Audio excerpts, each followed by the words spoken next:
வீடு புதுப்பிக்கிறதுக்காக நம்ம concrete share கம்பெனியிலேருந்து material வாங்குகிறேன்.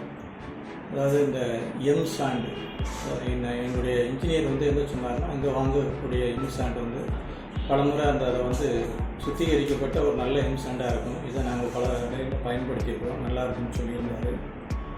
அதே மாதிரி ஜல்லிக்கல், செங்கல், சிமெண்டு, செங்கல் அந்த இதெல்லாம் தொடர்ந்து வாங்கிட்டுருக்கோம். 2-3 வாரமாக தேவைக்கு ஏற்ற மாதிரி வாங்கிட்டுருக்கோம். அந்த எம் சாண்டு மணல் அவர் இன்ஜினியர் சரம் நல்லா இருக்கிறது தான் நான் உணர்ந்தேன். எங்களுக்கு இந்த மெட்டீரியல்ஸ் அவங்க சரியான நேரத்தில் கொண்டு கொடுத்தாங்க. உடனடியாக கொண்டு கொடுத்துட்டு தேவைக்கு ஏற்ற போல நம்ம சொல்கிற நேரத்தில் கொண்டு டெலிவரி பண்ணாங்க. அது திருப்தியாக இருந்தது. இன்னும் தொடர்ந்து அந்த எம் சாண்டு, அது பிறகு அந்த செங்கல் அதனுடைய பயன்பாடும் இதுவரைக்கும் எனக்கு தெரிந்த வரைக்கும் அது நல்லாவே இருக்குது. தொடர்ந்து அங்கே வாங்குறதுக்கும் நான் ஆர்வமாகவே இருக்கிறேன்.